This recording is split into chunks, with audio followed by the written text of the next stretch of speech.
이 말씀을 준비하면서 생각했던 것은 신앙생활하는 많은 분들이 계시고 성도들이 계시는데 신앙의 어떤 기초적인 부분들, 또 기초라고 하는 것이 사실 우리 기독교 신앙의 핵심적인 것들이죠.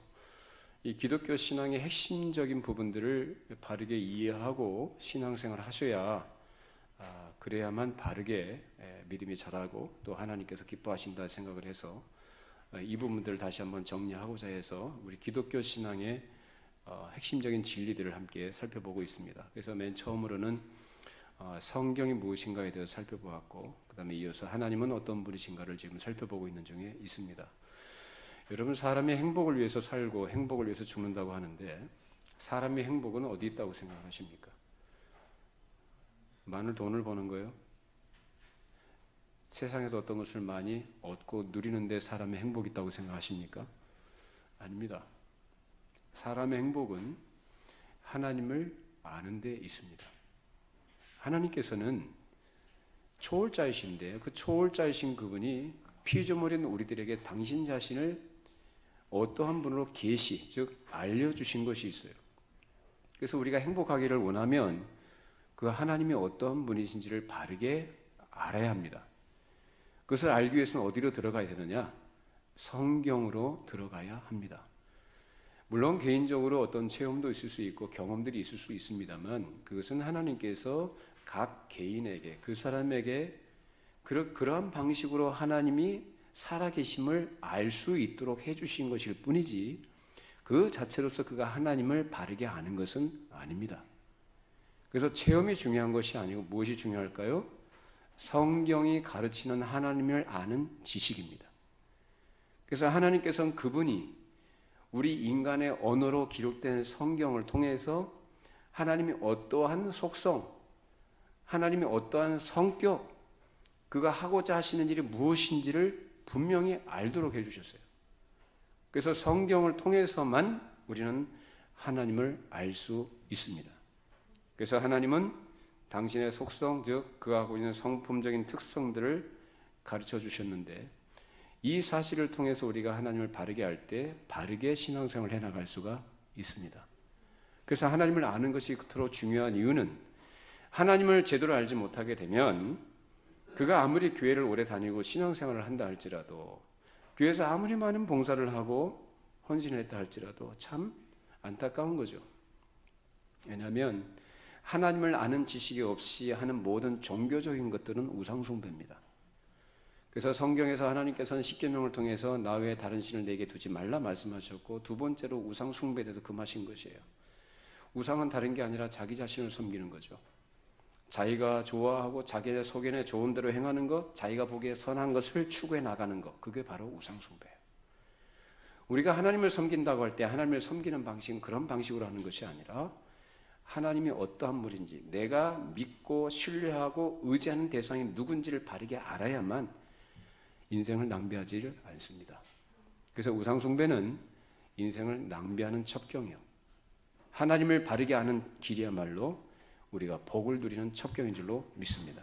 그래서 우리는 계속해서 하나님의 속성에 대해서 생각을 해봤고 오늘도 이어서 그 하나님의 속성에 대해서 함께 살펴보겠는데 첫 번째로 우리가 생각할 것은 하나님은 어떤 분이시냐? 하나님은 지혜로우신 분이다라는 것입니다.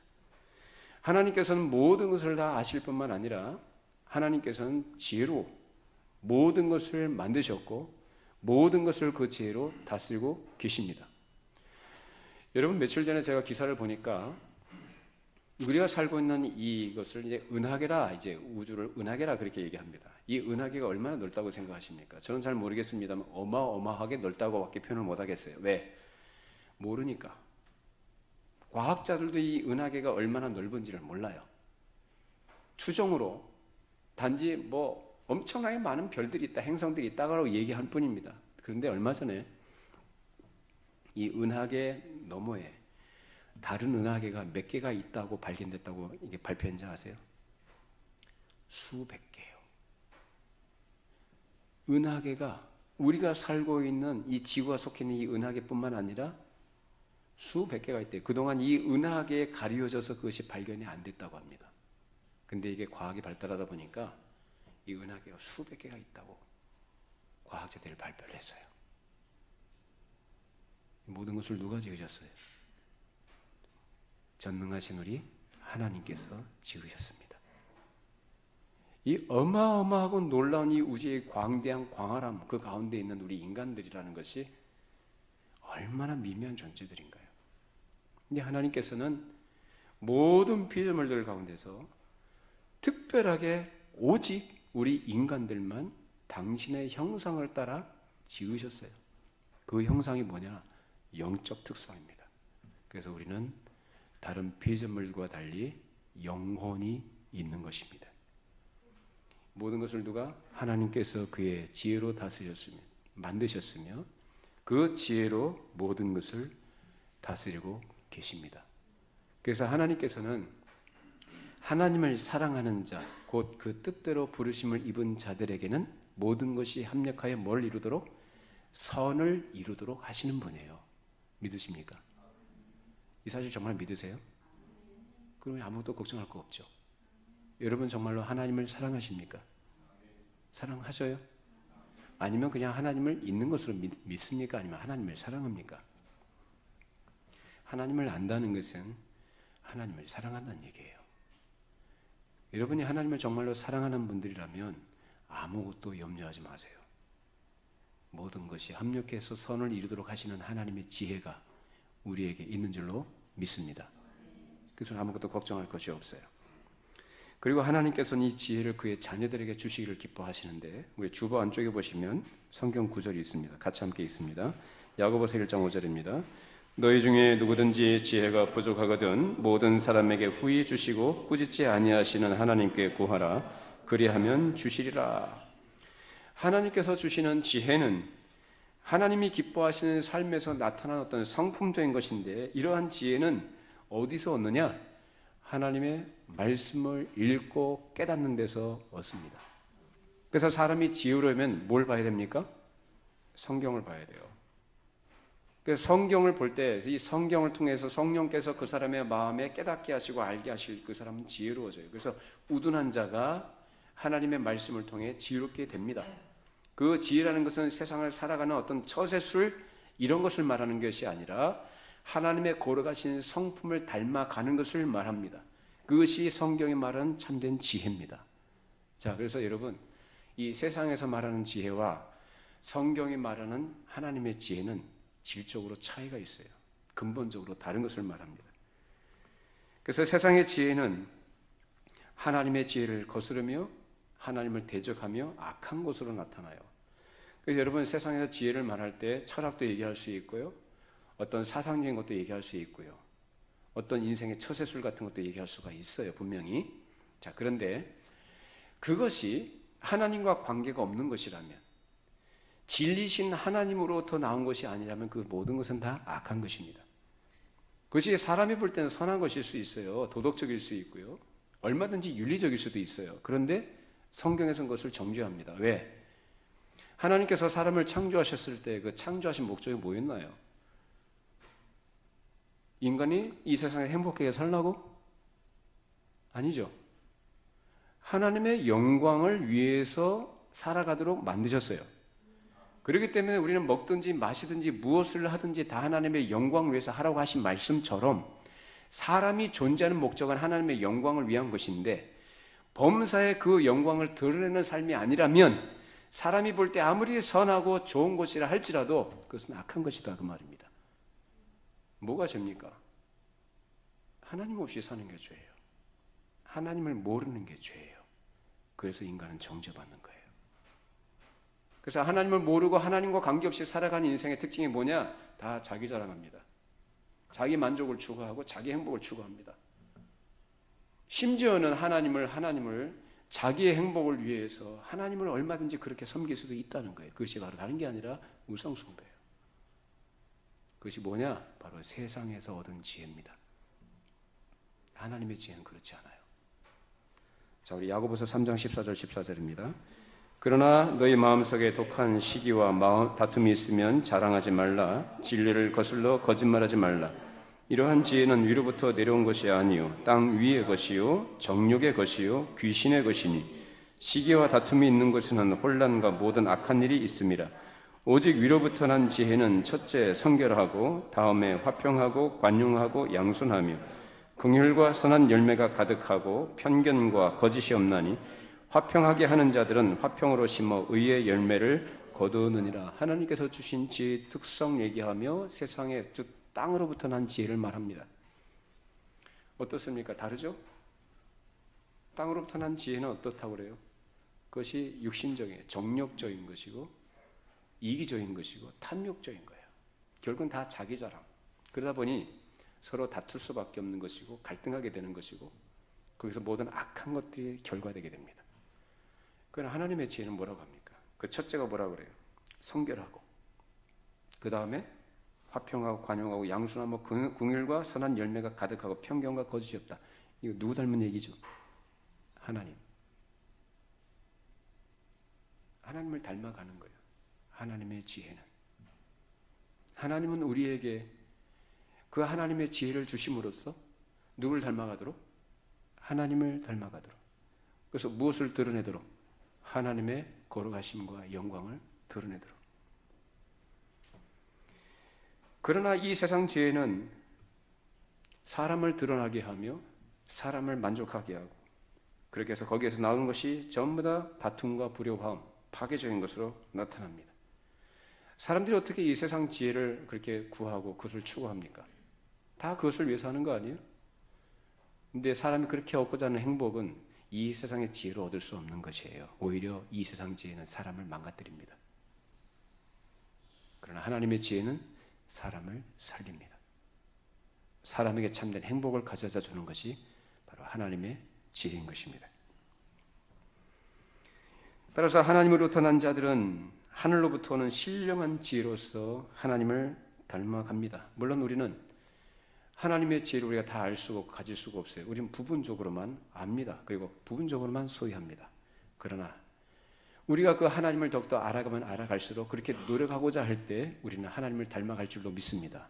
그리고 이 땅에 있는 동안에 우리는 완전한 거룩함과 완전함을 이룰 수는 없지만 우리가 하나님을 알아가면 알아갈수록 그 하나님을 더욱더 닮아갈 것이고 하나님은 그런 사람을 통해서 영광을 받으십니다. 우리가 하나님을 영화롭게 한다는 것은 하나님께서 그의 지혜로 일하심을 범사에 인정해 드리며 그를 찬양하는 데 있습니다. 자, 우리는 하나님의 영광을 얘기할 때 우리가 하나님을 영화롭게 한다고 할 때 우리가 가지고 있는 가치 기준을 가지고 얘기를 잘해요. 예전에 제 아내가 다녔던 저 강남에 있는 큰 교회 거기서 청년 때 다녔던데 거기에서 가르친 것이 이거였습니다. 세상에서 머리가 되고 꼬리가 되지 말아야 된다.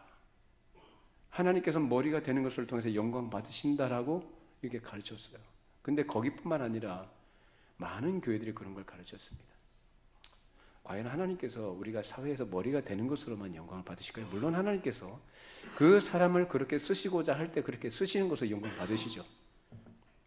그러나 그것만은 아니다라는 거예요.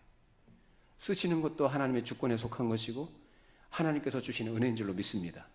어떠한 용도에 어떠한 자리에서 쓰게 하시든지 그 자리에 있게 하시든지 자 그러면 우리가 갖고 있는 세상적인 그런 기준과 그 가치 판단을 가지고 사람을 그렇게 인생을 성공했느니 또는 인생에 실패했느니 이렇게 판단한다면 우리 예수 믿는 사람들은 다 사회에서 다 성공해야 돼요. 다 잘 돼야 되고 하는 일마다 다 형통해야 돼요. 근데 우리 현실은 그렇지가 않아요. 우리 하나님의 사랑 아닌가요? 성경에서 어디 그런 걸 가르칩니까? 길거리에서 우리 동네에도 길거리에 쓰시는 미화원들이 몇 분 계셔요. 제가 그분들 얼굴을 알아요. 뭐 그분들은 인생 실패한 분들인가요? 그분들은 하나님의 영광을 못 드러냅니까? 아니요. 구역이 있어요. 자기 구역 자기가 열심히 쓸고 닦으면 그게 하나님께 영광 돌리는 겁니다. 우리 생각 내려놔야 돼요. 하나님께서 영광 받으신 것은 우리가 그분의 뜻이 무엇인지를 바르게 알고 나를 부르시고 나를 세우신 자리에서 나를 있도록 하신 그 자리에 소명의식을 가지고 그 일을 큰 것이든지 작은 것이든지 묵묵히 성실하게 감당하는 것이 하나님의 영광을 드러내는 것입니다. 저와 여러분들이 그런 사람들이 되기 바랍니다. 하나님 그걸 원하시는 거예요. 세상에서 크고 많고 화려한 걸 얘기해요. 근데 그러한 물량적인 것들, 물질적인 것들, 어떤 양적인 것들이 교회 안에도 들어와가지고 그렇게 되어져야 되만이 하나님께서 기뻐하시고 영광 받으시는 걸 생각하는데 그것은 참 큰 오해입니다. 하나님은 그런 분 아니에요. 하나님이 뭐가 모자라셔서 그런 걸 가지고 영광 받으시겠어요? 아까도 얘기했어요. 온 우주 만물이 다 하나님 거예요. 그럼 더 말할 거 없어요. 하나님이 원하신 것은 나예요. 나 자신. 이해되십니까?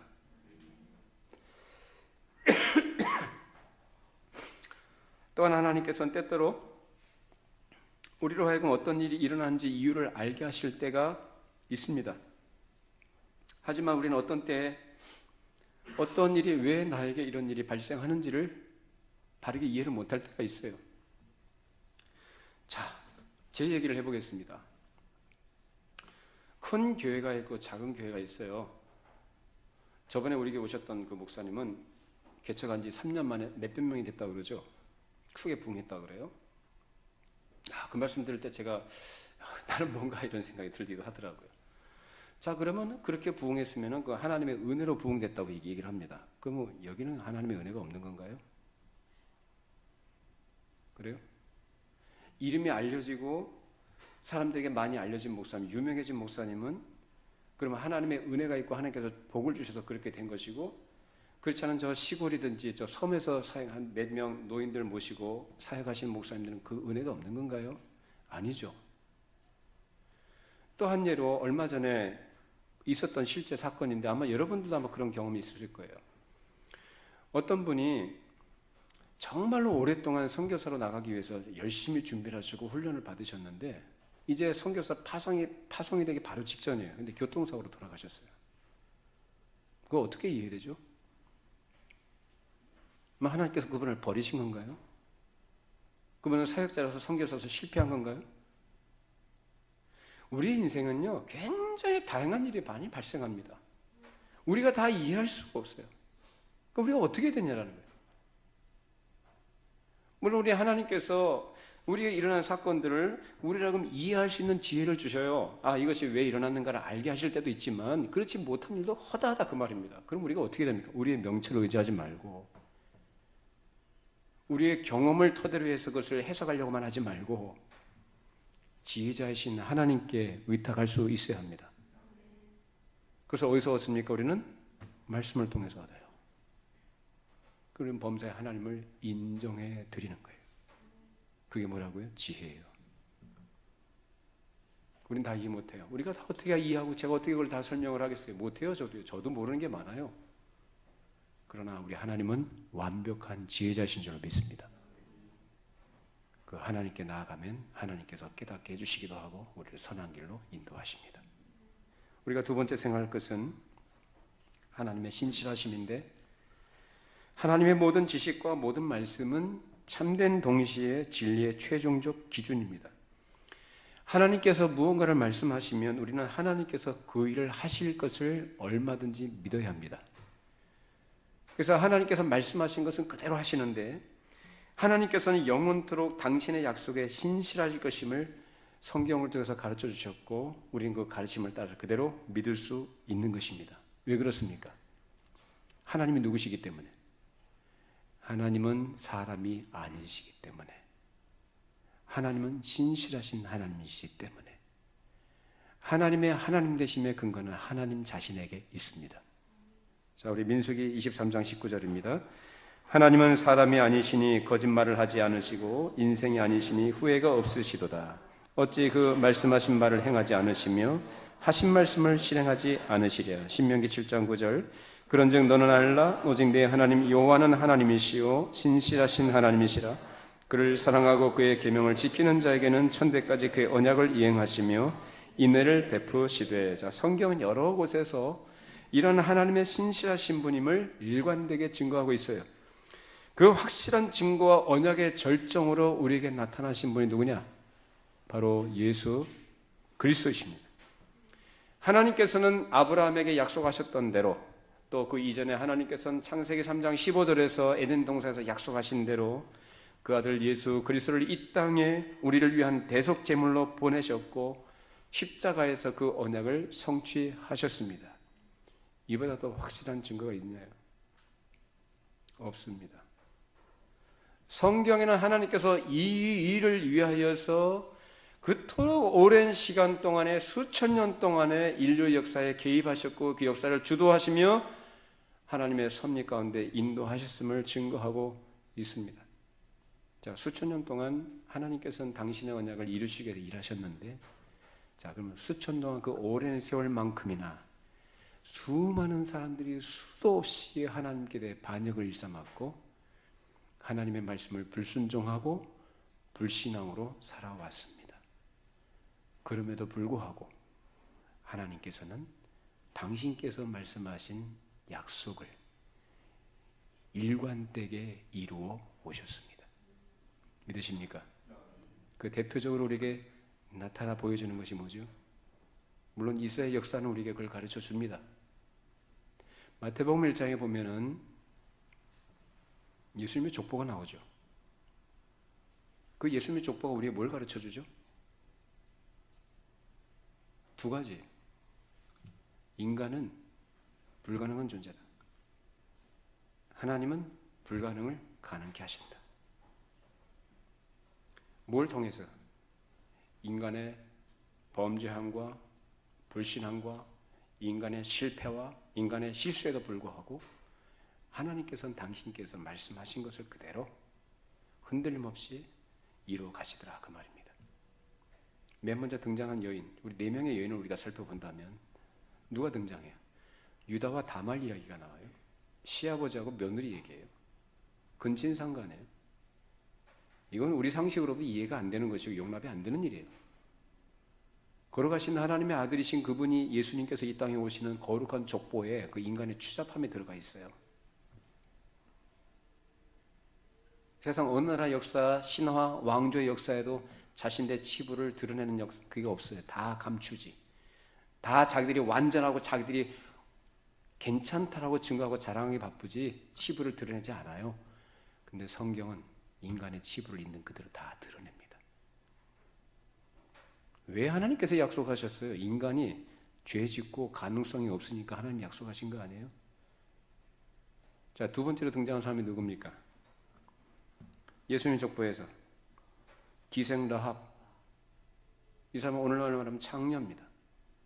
그것도 이방 나라 여리고 가나안 땅에 여리고 성의 기생 창녀로 살았던 라합.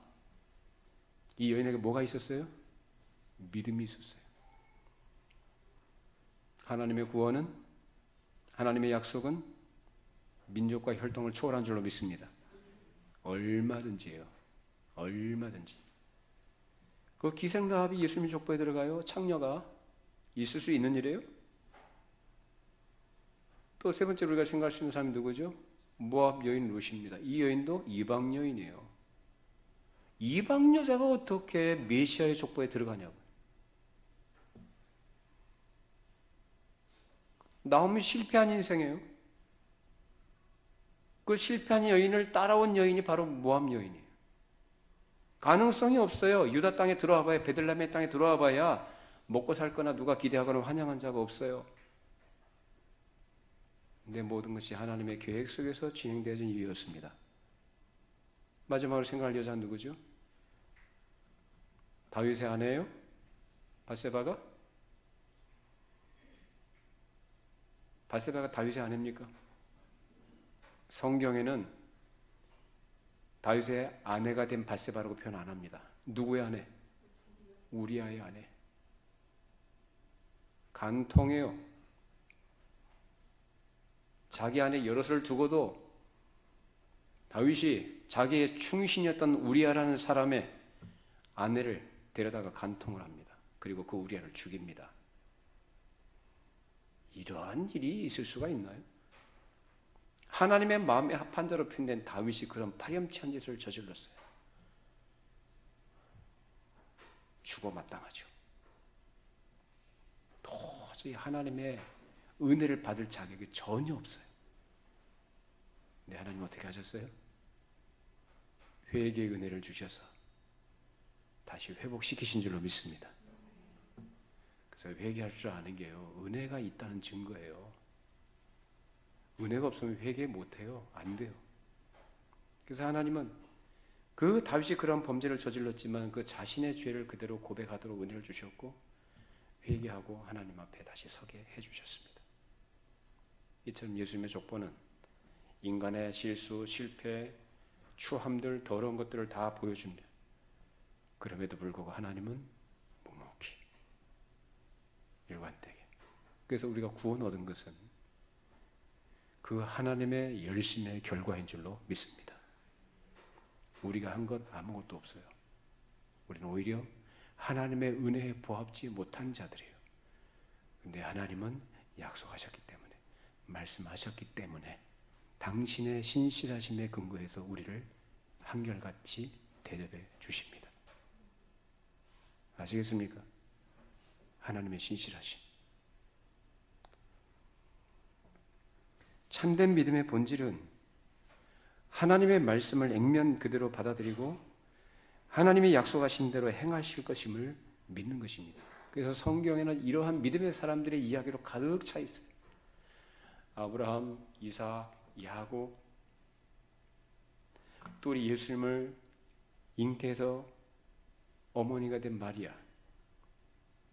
그 마리아도 뭐라 주의 말씀대로 되어지이다 믿었어요. 처음엔 못 믿었다가 하나님께서 말씀하신 그대로 되어질 것을 믿었습니다. 그러니까 믿는 자가 복 있는 자입니다. 하나님의 말씀을, 이 말씀은 사람이 만든 책이 아니에요. 이건 살아계신 하나님의 말씀으로 모든 시대에 변치 않는 진리의 말씀인 줄로 믿습니다. 이것은 오늘날도 동일하게 우리에게 그대로 적용이 되는 말씀이고 그대로 이루어지는 말씀이에요. 그래서 믿음이라는 것은 이 말씀이 그대로 하나님께서 말씀하셨기 때문에 그것을 근거로 해서 그대로 될 것을 믿는 겁니다. 하나님께서 우리를 그렇게 인도하시고 말씀하신 대로 우리를 대접해 주셨고 지금까지 우리를 살게 해 주셨어요. 그러면 앞으로도 하나님이 그렇게 해 주실 것을 믿는 것은 당연하죠. 믿으십니까? 네. 그래서 걱정할 게 하나도 없다고요. 아무 염려하지 마시고 살아계시고 신실하신 약속에 신실하신 그 하나님을 믿고 의지하시기 바랍니다. 말씀하신 대로 주님께서 이 땅에 또 다시 오실 거예요.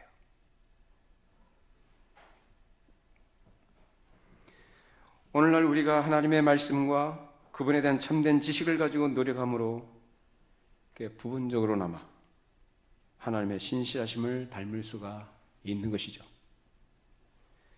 그리고 우리가 믿는 하나님께서 그렇게 하신 것처럼 그러면 우리가 그 하나님을 닮아간다는 것은 우리가 어떻게 살아야 된다는 걸 가르칠까요? 우리도 하나님께서 그렇게 하신 것처럼 우리도 말에 있어서 신실해야 되는 것이고 행동에 있어서도 신실해야 하는 것입니다. 그것이 누구냐? 바로 새 사람이라 그렇게 얘기합니다. 자, 우리 골로새서 3장 9절 10절 말씀 함께 있습니다.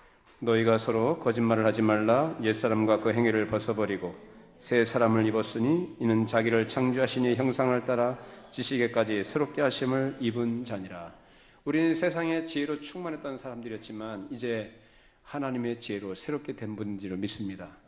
새롭게 되었으므로 어떻게 해요? 자기를 창조하신 이의 형상을 따라 새롭게 된 사람답게 살아가는 것, 이것이 하나님의 뜻입니다. 그 하나님처럼 신실한 삶을 살아갈 수 있기를 바랍니다. 자, 이처럼 하나님은 우리에게 그런 신실하신 것을 요구하시는데 세 번째로 우리가 생각할 것은 하나님의 선하심에 대한 것입니다. 자, 예수님께서 말씀하셨죠? 마태복음 7장에서 뭐라고 말씀하셨죠? 하나님 한 분 이외에는 선한 이가 있다 없다? 없다.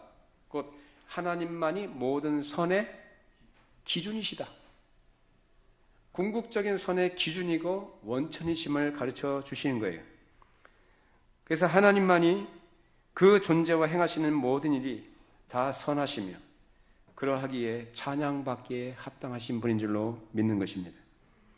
하나님의 선하심은 하나님의 성품과 일치하기 때문에 그보다 더 높은 선의 기준은 없습니다. 예컨대 하나님의 선하심과 선에 대한 인정은 창조를 통해서도 우리에게 분명히 보여 나타났습니다. 여러분 창세기 1장 31절을 통해서 우리 한번 확인해 보겠습니다. 같이 함께 읽습니다. 하나님이 지으신 그 모든 것을 보시니 보시기에 심히 좋았더라. 자, 여기서 보니까 선이 뭐냐? 하나님이 보시기에 좋은 것이다 라고 얘기합니다. 이것이 세상에 보는 선하고 달라요. 이 세상에는 선한 것이 있어요, 없어요? 왜 없어요? 있죠? 세상에 선한 게 없어요? 있어요. 사람들이 흔히 말하는 도덕, 윤리적인 것이 선한 거 아닌가요? 세상의 가치로 봤을 때 고상한 것들이 선한 거 아닌가요? 근데 선이 될 수 없는 것은 변하기 때문에 선이 아닙니다. 상황에 따라 달라지고 평가가 달라지기 때문에 선이 아니에요. 자, 여러분이 월급을 많이 받는 게 선입니까? 다른 사람이 월급을 많이 받는 게 선입니까? 네? 내가 돈을 많이 버는 게 선한 거예요? 다른 사람이 나보다 더 돈을 많이 버는 게 선한 거예요? 내가 많이 버는 거, 많이 받는 게 선하죠. 다 자기가 기준이에요. 같이 공부한 사람 중에 한 사람은 서울대에 다니고 한 사람은 저 지방에 있는 대학에 들어갔다고 쳐요. 그러면 지방에 대학 간 사람 입장에서 봤을 때 서울대 들어간 사람이 선이에요? 자기가 선이에요? 어느 것도 말할 수가 없죠. 자기가 볼 때 선한 게 없어요. 자기 입장도 선하지 않고 서울대 들어간 사람도 선한 게 아니에요. 다 주관적인 판단에 의해서 내어지는 내용들입니다. 그래서 이 세상에는 절대 선이 없다라는 거예요. 다 자기가 보기에 좋은 것이 선이라고 하니까. 그래서 사사기 마지막 장에 뭐라고 해요? 그때 이스라엘에 왕이 없으므로 백성들이 자기 소견에 옳은 대로 행하였더라. 자기 소견에 옳은 대로 행해 사람들이 그게 선이라고 생각하기 때문에. 근데 성경은 그것을 정죄합니다. 그 선이 아니에요. 오직 하나님만이 선의 기준이 되십니다. 그래서 하나님 보시기에 좋은 것이 선이에요. 내가 보기에 좋은 게 선이 아니라. 내가 보기에 좋은 건 내가 돈 많이 벌어야 되는 것이고 내가 사회적으로 유명해져야 되는 것이고 사람들에게 인정받는 것이고 어떻게든 세상 가치로 평가받았을 때에 좋은 것이 선이에요. 아니에요. 하나님 나라는 그렇지 않아요. 오히려 하나님은 뭐라고 하시죠? 예수님께서 마태복음 산상수훈의 맨 처음에 팔복에 대해서 말씀하실 때 심령이 가난한 자가 복이 있다. 애통하는 자가 복이 있다 말씀하셔요. 세상에서는 이해 못하는 거예요. 하나님 보시기에 좋은 건 뭐냐면 심령이 가난한 거예요. 애통할 줄 아는 것이 복이에요. 그것이 하나님 보시기에 선이에요. 자, 야고보서 1장 17절 말씀 같이 함께 보십니다. 온갖 좋은 은사와 온전한 선물이 다 위로부터 빛들의 아버지께로부터 내려오나니 그는 변함도 없으시고 회전하는 그림자도 없으시니라. 자, 하나님께서는 당신의 자녀들에게 온갖 은사들 그리고 온전한 선물을 주시기를 기뻐하신다고 했는데 우리의 호흡과 우리의 건강한 몸들, 우리의 생명, 또 우리가 살아가는 데 삶에 필요한 모든 일용할 양식으로 표현된 모든 것들, 우리가 살아가는 모든 환경들, 또 우리가 갖고 있는 마음의 소원들, 하나님의 자녀된 위치에서 살아가는 모든 것들이 누가 주신 것인가요? 하나님께서 주신 거예요. 이혼 누가 주신 거예요? 내가 돈 벌어서 누가 선물 줘서? 아니, 하나님이 주신 거예요. 여러분이 살고 있는 집 누가 주신 거예요? 하나님이 주신 거예요. 우리가 예수 믿는 믿음을 갖고 있는 것, 내 믿음이 좋은 것 누가 주신 거예요? 하나님이 주신 거예요. 그래서 하나님께서 선물로 주시지 않으면 우리는 아무것도 가질 수 없는 자들이고요. 아무것도 없는 자들이에요. 그러니까 애초부터 우리는 아무것도 없는 자들로 이 세상에 왔고 그러나 하나님께서 우리에게 모든 것을 다 주신 줄로 믿습니다. 누구 안에서? 그리스도 안에서. 그리스도 안에 우리가 거하고 그리스도와 함께 살고 있다면 우리 모든 것을 다 가진 자예요. 왜? 이 세상 것은 다 없어져도 하나님께 속한 것은 없어지지 않습니다. 그렇기 때문에 그리스도 안에 우리에게 주신 모든 것들은 영원한 것인 줄로 믿습니다. 그 영원한 것 가졌으면 다 가진 거죠. 여러분 살면 얼마나 산다고 생각하세요? 앞으로 살아가는 날만큼 더 사실 것이라는 보장이 있나요? 없죠. 내일이라도 당장 하나님께서 불러가시면 그냥 우리는 그냥 가야 되는 거예요. 근데 우리에게 그래도 두려워하지 않을 것, 우리에게 소망이 있는 이유는 뭡니까? 하나님 우리에게 영생을 주셨기 때문입니다. 예수 그리스도의 생명에 우리가 참여하도록 해주셨기 때문에 우리는 죽음을 두려워할 필요가 없습니다.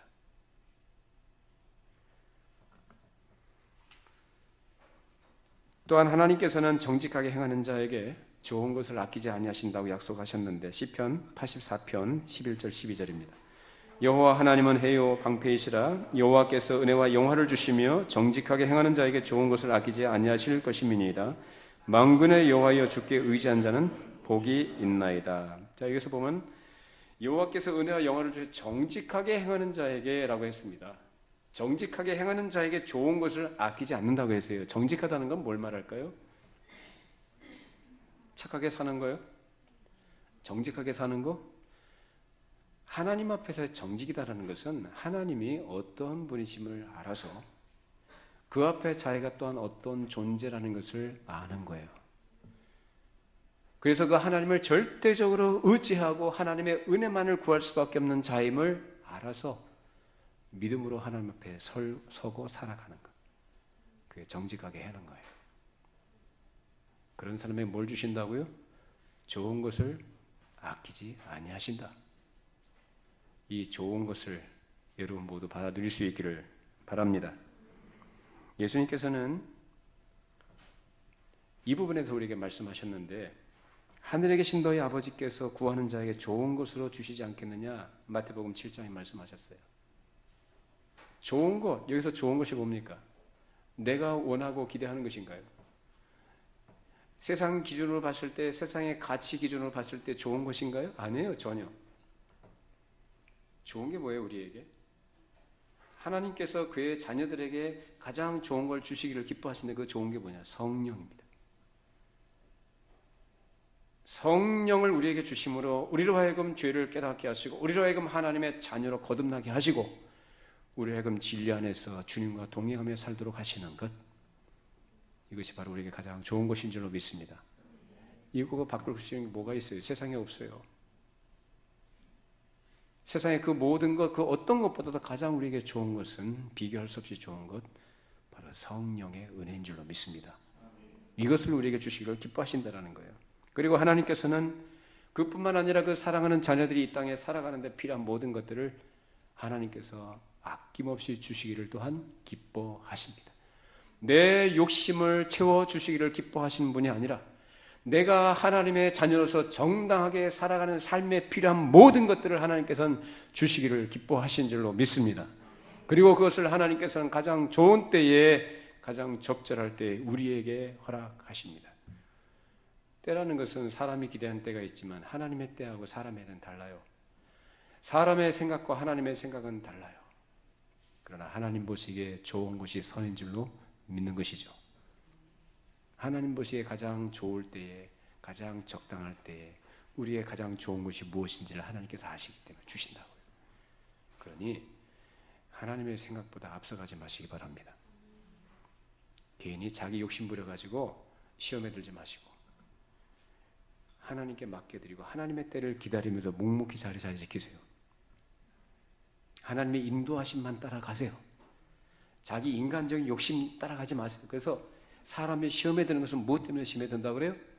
자기 욕심에 이끌려서. 이건 진리예요.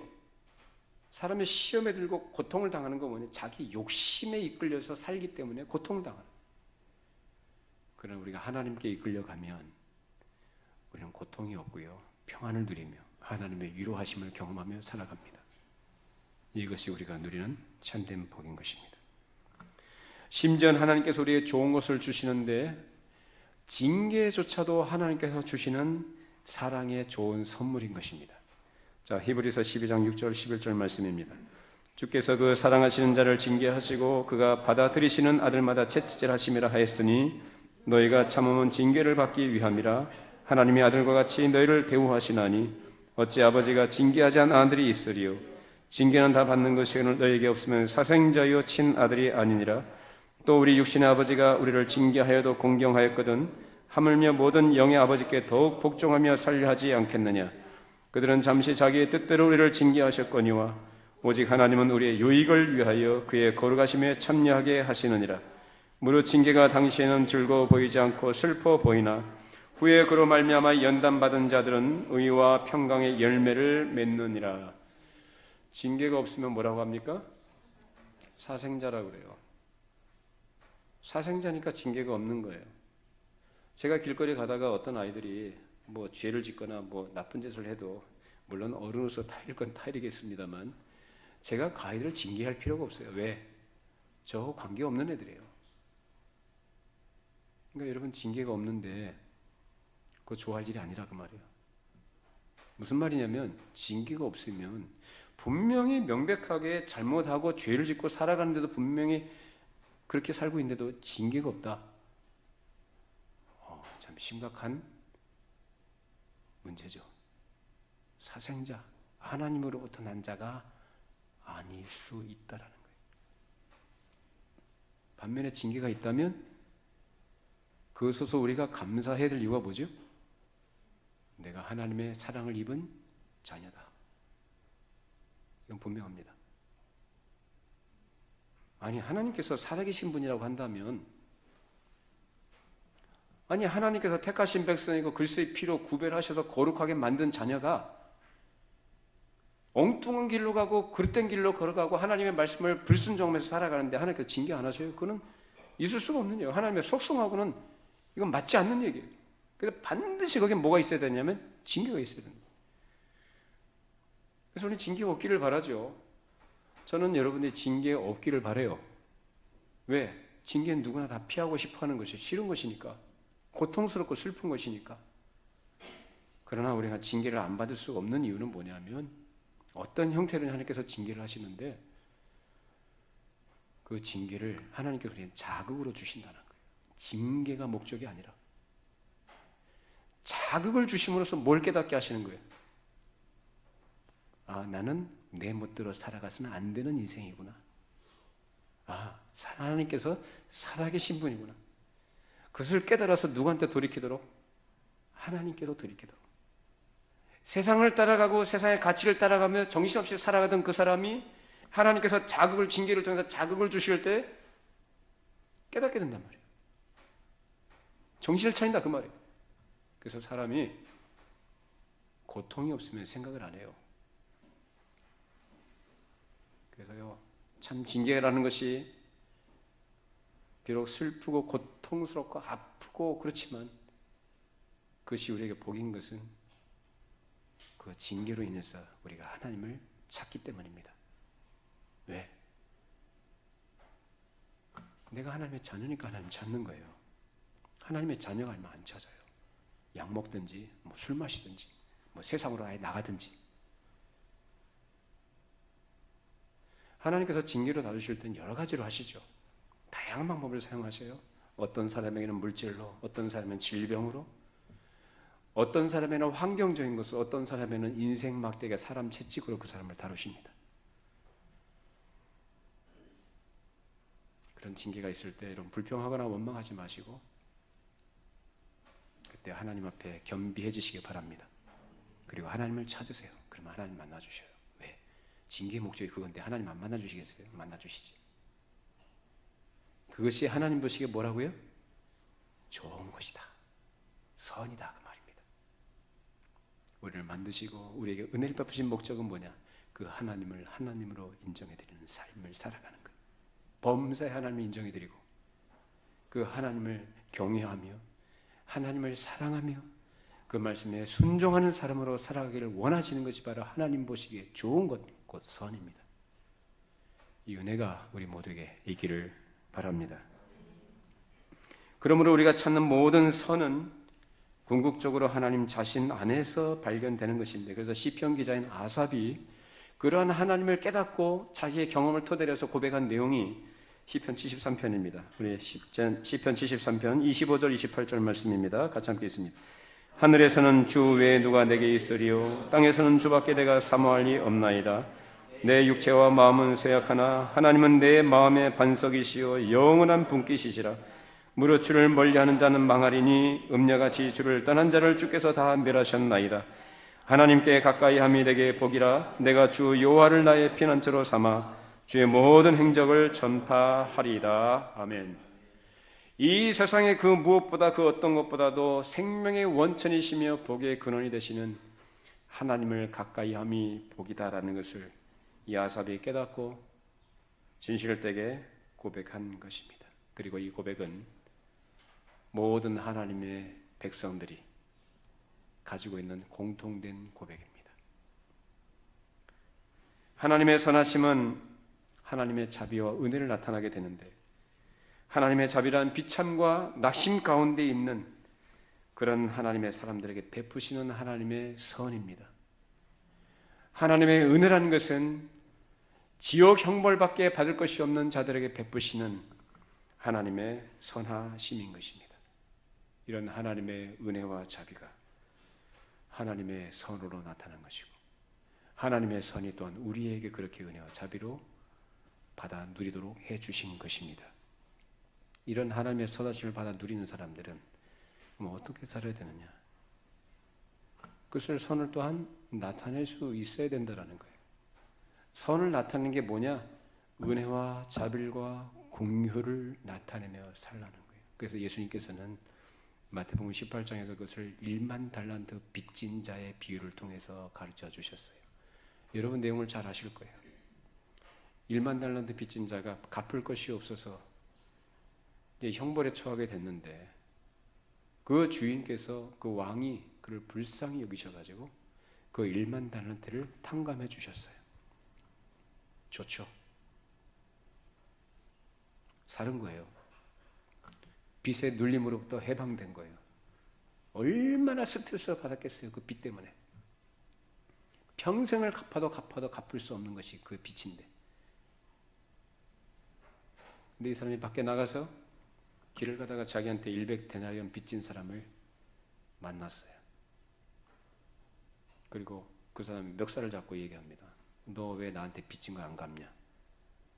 나한테 빨리 갚아라. 이 사실을 한 임금이 그 사람을 불러들여요. 내가 너를 불쌍히 여김같이 네 형제를 불쌍히 여기는 것이 마땅하지 않느냐? 근데 너 어떻게 그렇게 할 수 있냐? 약한 종을 밖에 내쫓아라. 자, 하나님께서 우리에게 원하시는 것은 바로 그런 거예요. 우리가 하나님의 속성에 대해서 지금 말씀을 함께 나누고 있습니다만, 물론 우리가 이것을 듣고 들은 바대로 깨달은 바대로 다 우리가 완벽하게 살지 못해요, 분명히. 그럼에도 불구하고 이전보다는 더 나은 모습으로 하나님 앞에 서야 될 줄로 믿습니다. 믿으십니까? 그게 신앙에 자라가는 것이고 믿음이 자라가는 것이고 하나님 보시기에 좋은 겁니다. 자, 하나님께서 우리에게 선을 베푸신 것처럼, 무엇을 통해서? 그 자비와 은혜를 통해서 선을 베푸신 것처럼 그 선을 받아 누리는 사람이라고 한다면 그 자유와 생명을 가지고 또한 그 하나님의 선을 드러낼 수 있는 삶을 살아야 한다는 것입니다. 자, 우리 갈라디아서 마지막으로 6장 10절 말씀 읽어봅니다. 그러므로 우리는 기회 있는 대로 모든 이에게 착한 일을 하되 더욱 믿음의 가정들에게 할지니라. 이 은혜가 우리 모두에게 충만하게 임하기를 바랍니다. 기도하겠습니다. 걸어가시고 존귀하신 하나님 아버지, 우둔한 입술로 참으로 걸어가시고 영광 중에 계신 하나님에 대해서 말씀을 전했습니다. 미련한 입술로 하나님의 걸어가심을, 또 하나님의 하나님 되심을 어찌다 설명을 하고 표현하겠습니까만, 말씀을 통해서 또 주신 은혜와 지혜의 분량 안에서 말씀을 전했사오니, 이 말씀을 통해서 성령께서 이 자리에 있는 주의 백성들의 마음을 감화하시고 깨닫게 하셔서 우리 하나님을 알게 하시고 그 하나님을 닮아가며 이 땅에 사는 동안에 하나님의 거룩하심을 드러내며 주의 영광을 나타내 충성을 다하는 진정으로 행복하고 복 있는 인생으로 살게 하여 주시옵소서. 예수님의 이름으로 기도하옵나이다. 아멘.